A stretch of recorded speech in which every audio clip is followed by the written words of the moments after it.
Representative Martinez Fisher is the chairman of the Mexican American Legislative Caucus. His work with the caucus has made the caucus one of the most viable and important legislative caucuses, not just in Texas, but across the country. Through the years, I've known a lot of politicians, and sometimes I get irritated by some of them because they don't publicly stand up for some of the issues that are really hurting our Latino community, for example. And Trey seems to be oblivious to that. He goes out and supports, and he's recognized for that. I mean, he's a chairman of the Mexican American Legislative Caucus, so his colleagues recognize that about him. He was designated the Bull of the Brazos Award that was given by Texas, or the designation by Texas Monthly Magazine.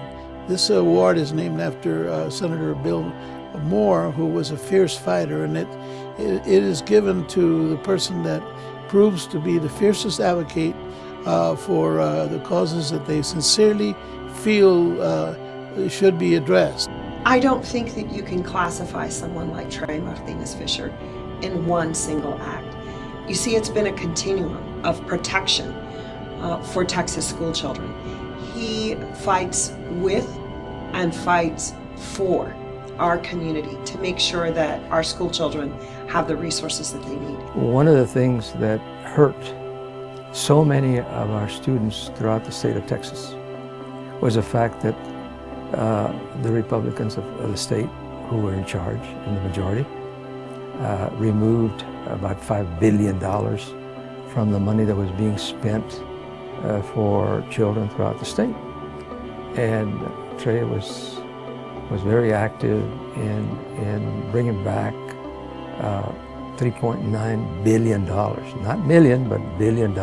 If we had only had one school finance session and bill, I would say that was it.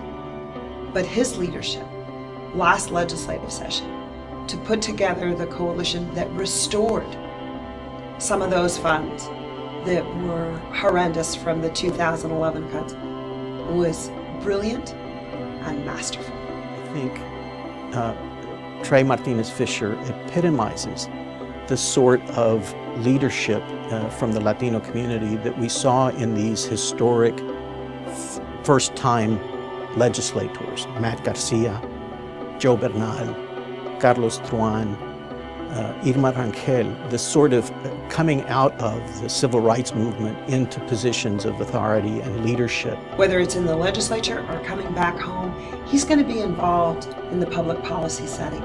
He's going to be in the tables where decisions are made, whether it's at the not-profit world, in the corporate world, or in public policy.